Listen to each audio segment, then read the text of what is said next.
मैं विशाल यादव आप लोगों का the eagle defence and competitive classes में स्वागत करता हूं। और आज हम लोग पढ़ने वाले हैं क्लास 10th का। ठीक है, क्लास 10th का परिमेय संख्या।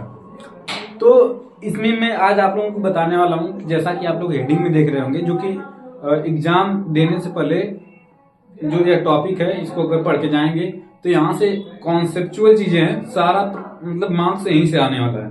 तो पहला है कि अब अंकगणित का आधारभूत प्रमेय, फंडामेंटल थ्योरी क्या होती है। कह रहे हैं कि प्रत्येक भाज्य संख्या को अभाज्य संख्या के गुणनफल के रूप में लिखा जा सकता है तथा यह गुणनफल की प्रक्रिया अभाज्य संख्याओं के आने वाले क्रम के बिना अद्वितीय होती है। देखिए, भाज्य संख्या बराबर अभाज्य संख्याओं का गुणनफल।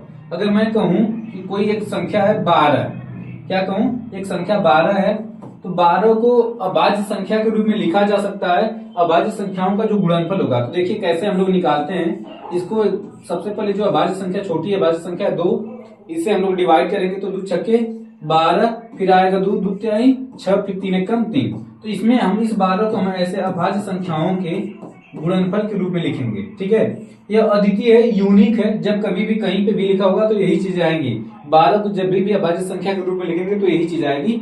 इसी को हम लोग कहते हैं फंडामेंटल थ्योरी, अर्थमेटिक की फंडामेंटल थ्योरी, कि प्रत्येक भाज्य संख्या को अभाज्य संख्या के गुणनफल के रूप में लिखा जा सकता है तथा यह गुणनफल की जो प्रक्रिया है यूनिक होती है, क्रम के बिना। मतलब क्रम को न ध्यान में रखा जाए तो यूनिक होगी। चाहे इसको हम लोग 2 इंटू 3 इंटू 2 लिखें, चाहे 2 इंटू 3 या 3 इंटू 2 लिखें, बात एक ही है। हर जगह पे सेम चीज देखने को मिलेगा। यही होता है हमारा फंडामेंटल थ्योरम। अब आते हैं अगली चीज पे कि अभाज्य गुणनखंड विधि द्वारा एचसीएफ और एलसीएम ज्ञात करना। तो सबसे पहली चीज कि अभाज्य जो विधि है, अभाज्य गुणनखंड की विधि है, इस विधि द्वारा हम एलसीएम और एचसीएफ कैसे ज्ञात करते हैं। अगर हम कहें कोई नंबर है, ठीक है, अब वह नंबर कोई भाज्य संख्या हो, जैसे यहाँ पे मैंने क्या लिया था 12 और एक मैं लिख रहा हूँ 16। तो 12 और 16 को मैं जब भी लिखूंगा तो 2 इंटू 3 लिखूंगा। इसको जब मैं लिखूंगा तो 2 इंटू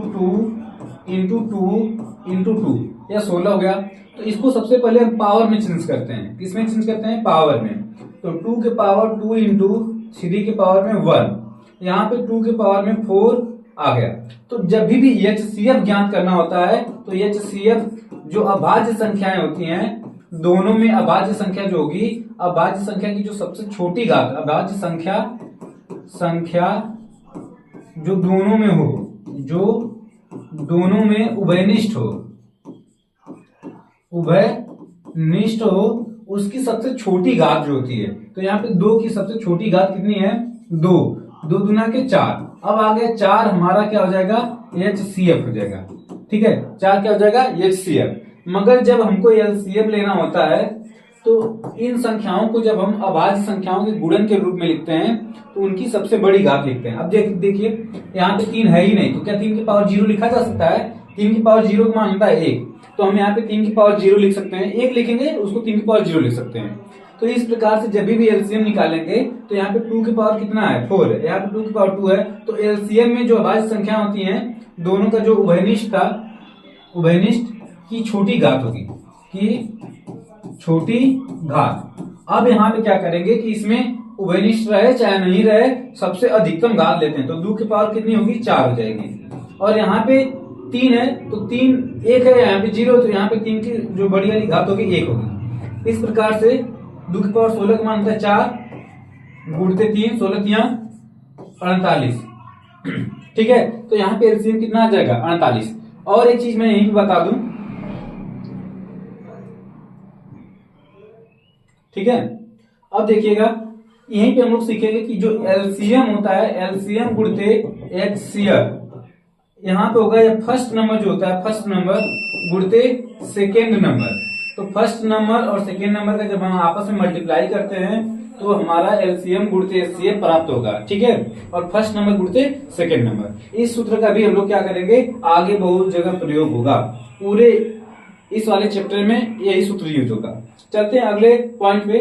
कह रहे अपरिमेय संख्या बताइए। तो अपरिमेय संख्या ऐसी संख्या होती है जिसे P अपान Q के रूप में, जिसे P अपान Q के रूप में नहीं लिख सकते। क्या नहीं कर सकते? नहीं लिख सकते हैं। ठीक है, तो जब P अपान Q के रूप में हम उन संख्याओं को नहीं लिख सकते तो उनको कहते हैं अपरिमेय संख्या। तो इसके एग्जाम्पल्स कौन कौन से हैं? इसके एग्जाम्पल में आएगा करणी में 2, करणी में 3 और करणी में 5, करणी में 7, ऐसे करके बहुत सारे सोआ। अब देखिए मैं इनकी कुछ विशेषताएं बता दूं कि जो अपरिमेय संख्या है, अगर किसी अपरिमेय संख्या में अपरिमेय संख्या को जोड़ा जाएगा, ठीक है, अगर यहाँ पे एक अपरिमेय संख्या है, क्या है? अपरिमेय संख्या, अपरिमेय संख्या, ठीक है, अपरिमेय संख्या में अगर कोई अन्य अपरिमेय संख्या को जोड़ा जाए, ठीक है, अपरिमेय संख्या है, इसमें अन्य अपरिमेय संख्या को जोड़ा या घटाया जाए तो हमको अपरिमेय ही प्राप्त होगा। यहाँ पे प्लस और माइनस दोनों लिख लीजिएगा, अपरिमेय प्राप्त होगा। ठीक है, अब देखिएगा जो दूसरा पॉइंट इसका है कि अगर कोई, अच्छा इसका दिखा दूं, जैसे करणी में 3 है, अगर इसमें करणी में 2 जोड़ा जाए तो ये भी एक अपरिमेय संख्या ही होगी। अब आते हैं दूसरा कि अगर शून्य को छोड़कर कोई भी परिमेय संख्या हो, शून्य को छोड़कर कोई भी परिमेय संख्या, तो हम लिखेंगे परिमेय संख्या, परिमेय संख्या। तो शून्य को छोड़कर जो परिमेय संख्या होगी उसका गुणा किया जाए अगर किसमें?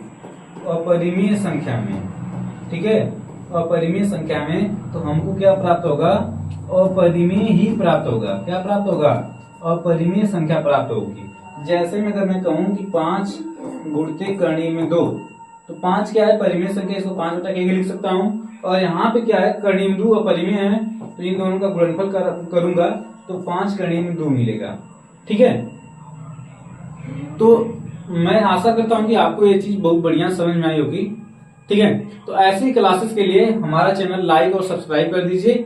आपको सारी चीजें क्लास 10 से रिलेटेड मिलती रहेंगी। धन्यवाद।